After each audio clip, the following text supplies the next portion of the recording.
Hey, everybody, back again with us today is Mark Collingsworth of Vera Global Financial Wealth Management to talk about some very important financial developments here. Now, there's a lot going on today that will affect the nation's finances and you out there personally.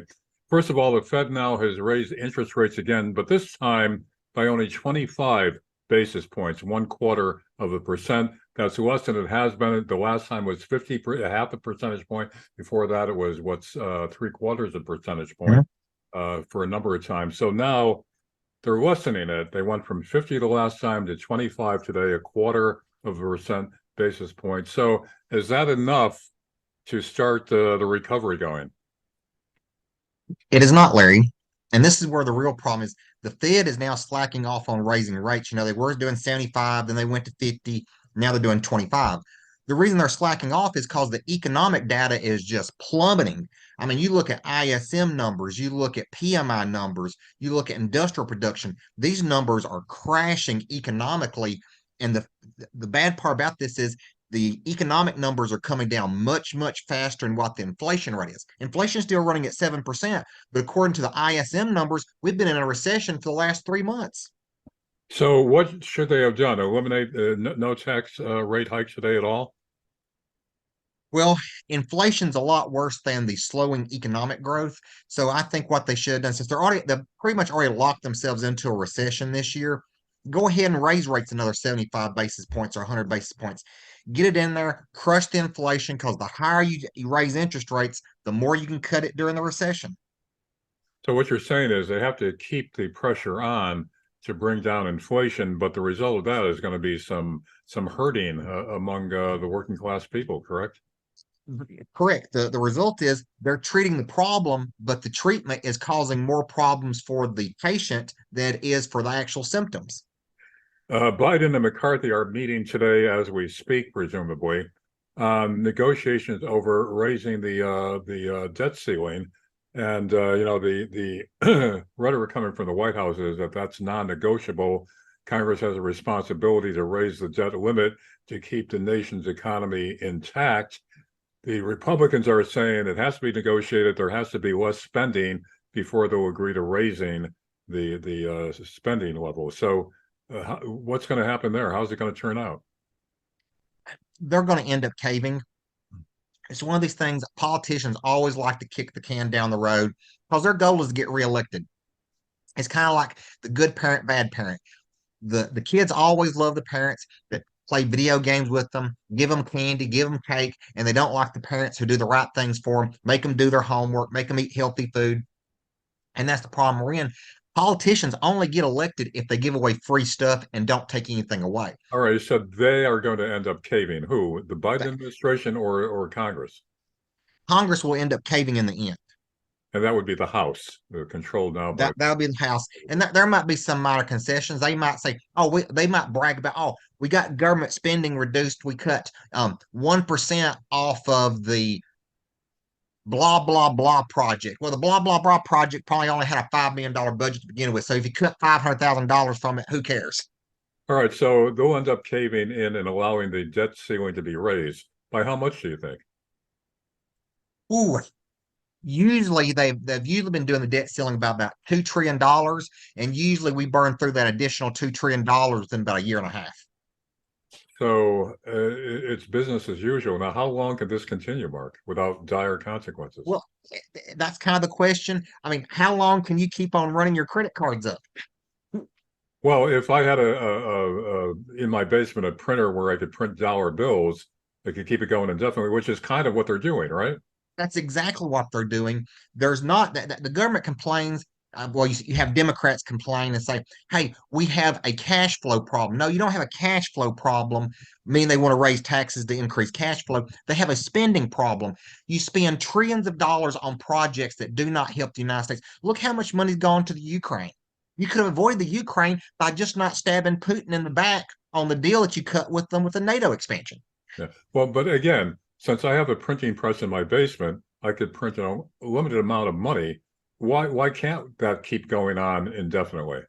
I'll give you a perfect example. Zimbabwe tried that. Zimbabwe at one point had a 500% inflation rate because they just sat there and kept on printing money. Yeah, it works in the short term, but in the long term, you just cannot print your way out of debt. So the day of reckoning is coming for sure. The question Yeah, is when.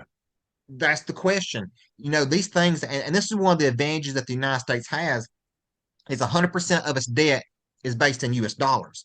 Unlike a country like Greece or Italy, who has debt based in pounds, euros, yen. They can't print, Greece can't print yen off. Italy can't print off British pounds. Right. But the United States, because all of its debt is based in US dollars, they can print an unlimited amount of dollars to pay their debt or fund their debt. But just prolonging the inevitable. Correct. All right, next topic here. The Democrats keep accusing the Republicans of wanting to cut Social Security and Medicare as they're talking about raising the debt ceiling. Is that true, or is it just Democratic propaganda? Democrat propaganda to turn the aging class against the GOP. Usually, when these things come up, there might be some kind of little trick. Give you an example. Under Obamacare, there was a provision, it was so loosely written that you could actually provide Viagra to prisoners in prison, including those who'd been accused of sex crimes. Yeah. Now, why in the world would you want to give Viagra to a person who's in prison right now for committing a sex crime? One, he's in prison to begin with. Why does he even need it in prison? Well, we have And to, we have to be inclusive. Yeah, I mean, should prisoners be second-class citizens? well, yeah, I guess so. Well, anyway, the GOP made a big argument about that, saying, "Hey, you can't do that. You've got to close that loophole." What did the Democrats do? Oh, they're trying to prevent people from getting their medication that they need for a better life. All right, so what you're saying is the Republicans are not going near cutting Social Security or Medicare.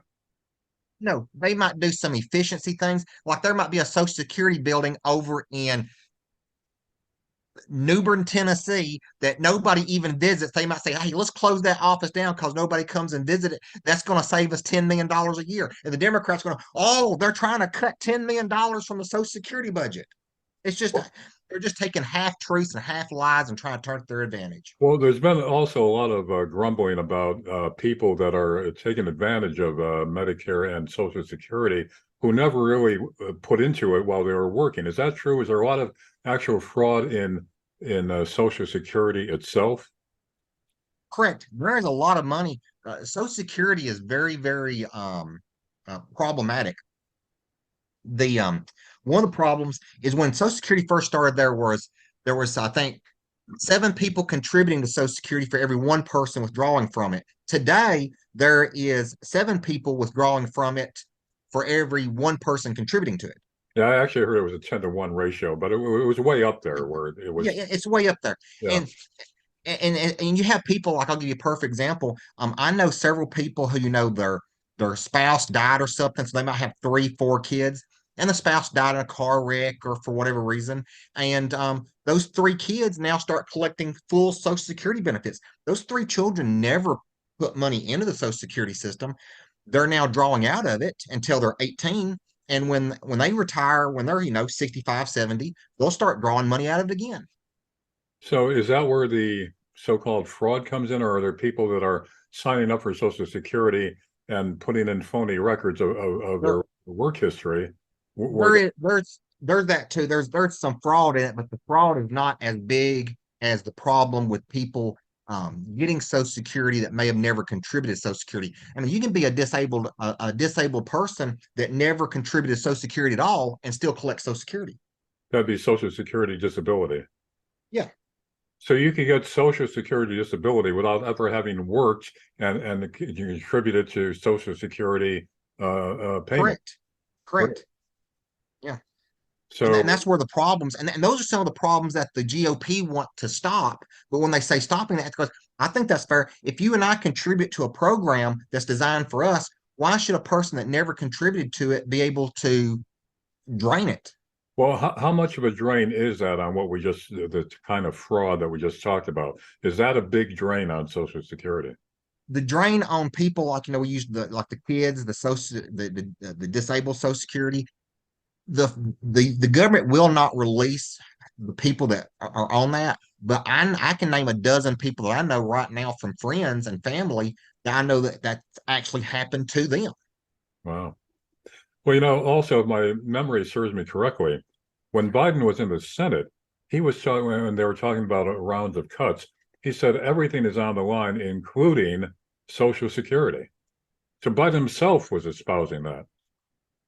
Correct. And that's the funny thing is and this is what our country's really come to, when the White House is controlled by Republicans. Oh yeah, Joe Biden's up here saying, yeah, we can't raise the debt limit. We can't do this, blah, blah, blah. It's all about trying to make the person it controls the White House look bad. Now if the shoe's on the other foot, it's like, yeah, let's go ahead and expand it because it's politics. Politics today is not designed to help people. It's designed to reelect politicians that are lining their pockets. Okay, now, here's an article today from the Washington Post. House GOP eyes Social Security and Medicare amid spending battle. So that is the mainstream narrative that the Republicans really are after Social Security and Medicare, not Medicaid, Medicare. And you're saying that is largely deceptive propaganda from the Democrats and mainstream media like the Washington Post. Yes, even McCarthy just a few days ago said Medicare and Social Security are not even part of the negotiations. So when Right. he says they're not even part of the negotiations, how can the Democrats say, "Oh, they're talking about cutting Social Security and Medicare"? I don't know where that came from. Yeah, here's one of the few articles that has McCarthy saying he's not going to be cutting Social Security and Medicare, but of course that's not the bulk of articles that have been out here. So also now, Joe Manchin recently proposed eliminating entirely the Social Security tax cap as a fix-it for the system that keeps Social Security solvent by raising the tax cap, which is the limit in which people pay into Social Security. I think the cap now is like $170,000. Once they reach that level of income, let's say they make $1 million a year, after they have $170,000 of income, they don't have to pay any more into Social Security for that year. So Manchin is proposing eliminating that entirely. In other words, millionaires and billionaires would continue paying into Social Security. Is that a fix, and is that fair to the rich? It's not a fix. First problem is if those billionaires are paying more money in, they are going to demand a higher return on their Social Security benefits when they retire. So right now, I think the cap is up like close to $3,000 is the max you can collect on Social Security per month. Well, if you lift the cap off of it and you start taxing the billionaires, then theoretically, when a billionaire retires, he should be collecting $100,000 or $200,000 a month in Social Security benefits, right? That seems fair. He put it in, he should be getting some kind of benefit back. And if you don't allow that, I can tell you right now, those billionaires, they're going to go out and pay $20,000 to a high-end tax attorney. He's going to set up some kind of tax shelter, tax structure, so they pay less in income taxes than they would if they hadn't changed the rule. So he'd still be making millions of dollars a year. He just wouldn't be showing it as income. So therefore, Correct. it'd be a way around this Social Security business. Correct. There's tons of ways that you can set up tax structures. If you've got the money to do it, you can set up tax shelters and tax structures that dramatically reduce your federal taxes and dramatically reduce your Social Security and Medicare taxes. So if they raise the limit, eliminate it entirely, the millionaires and billionaires would quickly find ways to around that. So it Oh, yeah. wouldn't it wouldn't work. Oh, and the ways of doing it right now are already there. If they pass the law today, the laws are already in place under IRS guidelines that they could implement today to start avoiding those higher taxes. All right, so Mark, we always end up our sessions this way. Where is this all going? How long is this sustainable? Now, the actuarial columns say that within 12 years, Social Security will be broke if nothing changes. Correct? Well, correct. Well, when I was in grad school, this was back in 1997, I wrote a term paper that Social Security be bankrupt by 2010. Well, here we are at 2023, and it still keeps on going, right? So why didn't it go broke in 2010? No, well, that's when I wrote my term paper that I was theorizing that it would go bankrupt because of all the baby boomers that were going to start tapping into it. But like you said, when you have a printing press that has unlimited money, you just turn it on. So my paper that I put, I should have got an A+ on, I actually got a B-. So in other words, it should have gone broke by 2010, except that they kept the printing presses going, and that's how they sustained it. Correct.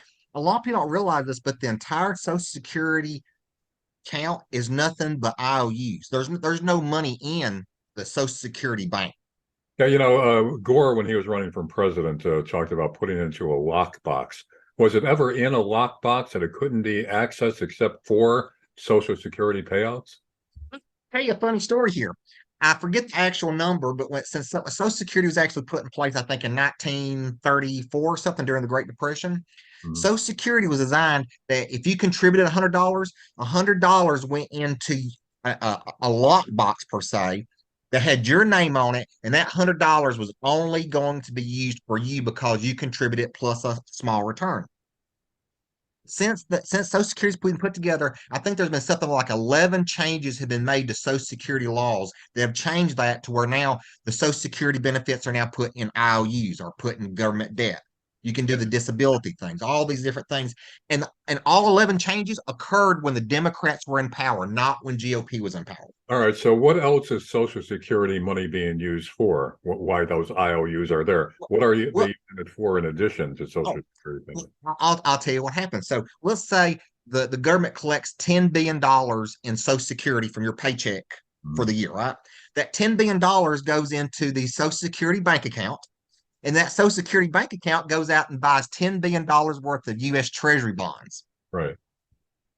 And then the government can use that money because they have now borrowed that money from against the Social Security bank. They can spend that $10 billion any way that they want, and your $10 billion in the Social Security account earns a whopping what, 3% maybe? Uh-huh. But some people say that's a way that they increase the fund because of the interest being drawn on the sale of those bonds. Well, yeah, what they should have done, one of the original things that they should have just come up with like a government 401(k) plan to where instead your money was going into treasury bonds and earning 3% or 1% or whatever, put it in it to where it can actually invest in stocks. I mean, I don't know why the government thinks they can invest money better than someone that's on the street. Well, that goes back to the argument that I guess was under the second Bush administration, where they wanted to privatize Social Security, saying let the stock market take care of it. It'll be a better return. However, there's no guarantee that that return will equal at least what you get with Social Security if the market goes up and down or busts, right? Correct. So the privatizing it was not a fix for Social Security. It made it much less reliable. It made it much more risky, didn't it? Well, it would if you privatized it, you're going to get a higher return on it. But right now, with as much money being drawn out of it, I mean, if you're only if your Social Security benefits are only growing, let's say by 3% per year, but you're drawing out 10% per year, you're always going to be in the hole. Well, you say if they privatize it, you get a better return if the stock market was doing well and remained doing well, correct? That is correct. So when the stock market goes down, we've seen several crashes. Uh, so when Well, the stock market goes down, you're out of luck with your Social well, Security check. the great thing about the government, they love writing these checks out for the bailouts for J.P. Morgan and Bear Stearns and all that stuff and doing all this QE program. If the stock market drops, instead of the government bailing out the big banks, why don't they just write a check to replenish and bring the Social Security funds back up full?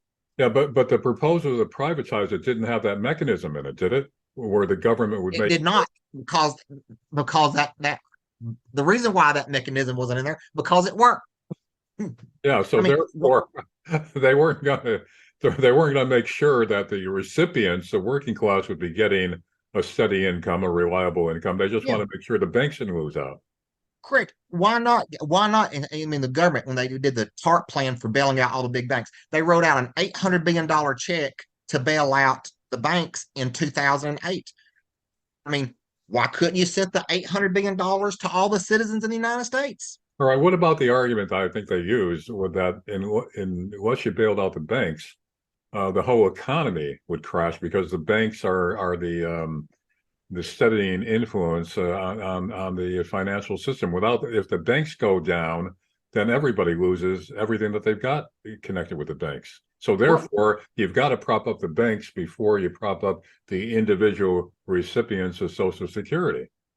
It seems like if you have a printing press, why not pay both? You're already doing it anyway. You're running up trillions of dollars. But let's not forget, the entire housing bubble was a result of the government repealing the Glass-Steagall Act in 1999. If they had just kept their hands off of it, you wouldn't have the problems to begin with. That's right. All right. Now, so Mark, how would you fix Social Security? I would go back and I would say I would set an age limit that if you are under this age limit, you're not going to contribute to Social Security yourself. It's going to be taken out and it's going to be put in the so-called lock box just for your money. The government's going to basically take what's in the Social Security and they're going to have to keep on printing that until the people that are entitled to Social Security, until all those people pass away and there is no more Social Security recipients left. All right. That makes sense. So, So let's say that everyone under the age of 30 no longer will contribute to Social Security. That means everyone over the age of 30 until the time they die, Social Security will be paid for by basically running the printing press. The strategy about that is people under the age of 30, they're contributing to a Social Security retirement fund that's designed just for them, that the government doesn't get to tap into. And the people over the age of 30, those people over the age of 30, you're only going to have to worry about funding Social Security for what, maybe another 40 years. And then once that 40 years is up, all those people over the age of 30, or let's say better yet, 40, have passed away. Now you don't have to, the Social Security system is zeroed out. There is no more Social Security and no more problem. wait a minute, I'm confused, Mark, and I think a lot of our listeners might be too. Right now, you contribute to Social Security immediately whenever you start working at the age of 18 or whatever. Okay. Yep. But what you're saying, the fix would be what again? To basically stop contributing to Social Security. So if let's say you're 40 years old, Yeah. if you're under the age of 40, as of this point right now, you will not contribute to Social Security. You only start contributing after you turn 40. No. You, if you're under the age of 40, your contributions will go into the so-called lockbox. It won't go into Social Security. Under the age of 40 will go into an account just with your name on it, and the government cannot touch it. Does that make sense? And after the age of 40? After the age of 40, you're still entitled to Social Security. But all the people over the age of 40, in another 40 years from now, all those people will be dead. There'll be no more Social Security payments out. Everyone that's in this current Social Security system that's 40 and over will be passed away and there'll be no more payments. But barring that kind of fix, what we're seeing today playing out again, the melodrama with between the Republicans and Democrats. Again, the final question here is how is it all going to end up? And how soon will we be in dire straits financially? Government has probably one last big sink to throw at a problem, and that's probably it. When we get into the next real recession, like another 2008 or 1974 or 1980 type recession, the government has one last big sink to throw at that. And once they throw it, I think they'll be done. Any recession that occurs after the next big one, they won't be able to stop it if they're lucky enough to stop the next one. And then when you say we're done, what does that mean? How done will we be? I think you'll end up I think you'll see a time when you see double-digit unemployment will be a normal thing. And Because how you just keep on producing, producing, people aren't buying. So you keep on building stuff, you build it and no one buys it. That's a problem long term. so then it's third world country time? I don't know if I'd call it third world country. I mean, I would say the US economy will look a lot closer to what the European economies look like. I mean, I would never live in Europe. It's probably a nice place to visit, but I wouldn't want to live there. That's how you probably see the United States can become. And how soon? Oh, that's going to be a while. It takes a long time. I mean, we've just now passed the so-called Rubicon where there's no going back. So these things normally take decades to actually run themselves to run the course. I mean, look at the Great Depression. The Great Depression didn't occur over a course of didn't develop over a course of years. It developed over the course of several decades to get you to the point to where the Great Depression occurred. Yeah, maybe we have to fill in the Potomac, like the Rubicon, so they can't cross it. Yeah. Anyway, all right, Mark Collingsworth of Virgo Financial Wealth Management. While the nation is still a wealthy nation comparatively, thanks once again for joining us. Good deal. Thank you very much.